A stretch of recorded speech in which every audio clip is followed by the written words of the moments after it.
मैं कहता हूं भारत ही नहीं समस्त मानवता और ये पूरी पृथ्वी सम्राट अशोक की ऋणी है। और ये ऋण धन का नहीं है, ये ऋण उस चेतना का है जिसे अशोक ने मरते मरते बचा लिया। जरा सोचो, बुद्ध तो दीप जलाकर चले गए थे, लेकिन दिए की लौ को आंधियों से बचाने वाला कोई न था। बुद्ध के महापरिनिर्वाण के बाद उनका सन्यास, उनका ध्यान, उनका वो अप दीपो भव का सूत्र धीरे धीरे स्मृतियों की धूल में खो रहा था। बुद्ध का विचार केवल कुछ भिक्षुओं की गुफाओं तक सिमट कर रह गया था। लेकिन तभी एक सम्राट उठा, एक ऐसा सम्राट जिसके पास तलवार की पराकाष्ठा थी, और उसने उस बुझते हुए दिए को अपने सिंहासन पर रख दिया। दुनिया को अशोक का शुक्रगुजार क्यों होना चाहिए?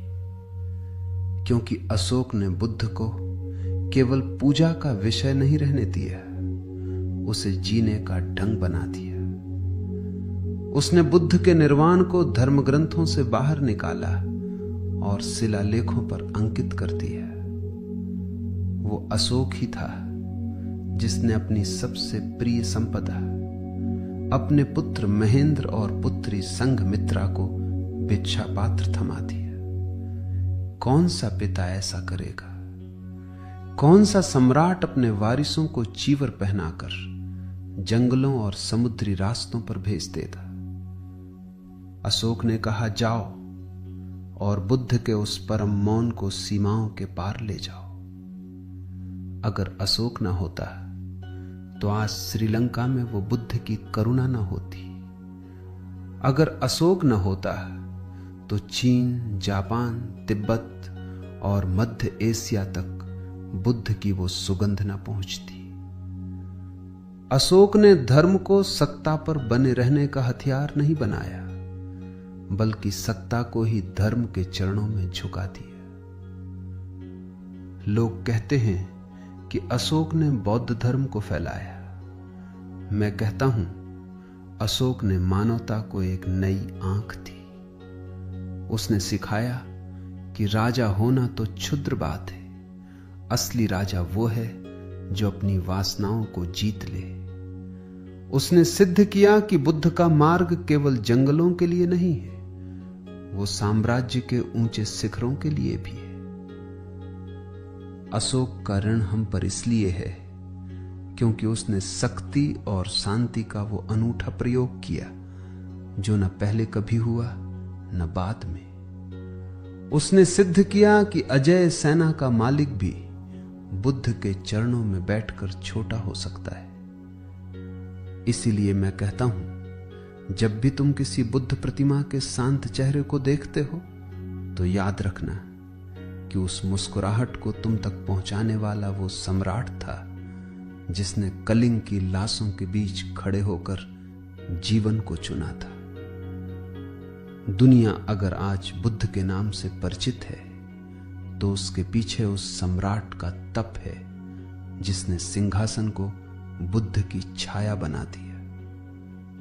दुनिया के इतिहास में कोई दूसरा उदाहरण नहीं है जहां एक विजेता ने अपनी जीत के शिखर पर पहुंचकर यह घोषणा की होगी, अब से मेरी जीत दूसरों को हराने में नहीं बल्कि दूसरों को जगाने में होगी। इसीलिए मैं बार बार कहता हूं, मानवता अशोक की ऋणी है। उसने बुद्ध के मौन को एक वैश्विक भाषा दी। उसने सिद्ध किया कि सन्यास केवल हिमालय की कंदराओं का एकांत नहीं है। सन्यास तो वो कला है जो जलते हुए युद्ध क्षेत्र के बीच भी शीतल छाया की तरह खड़ी हो सकती है। अशोक वो पुल है जिस पर चलकर बुद्ध का ज्ञान सदियों का सफर तय करके तुम तक पहुंचा है। अशोक को भुला देना अपनी जड़ों को काट देने जैसा है। उसने जो स्तूप बनाए वे पत्थर के ढांचे नहीं थे, वे ध्यान के केंद्र थे। उसने जो शिलालेख लिखवाए वे राजाज्ञाएं नहीं थीं, वे मनुष्यता के घोषणा पत्र थे।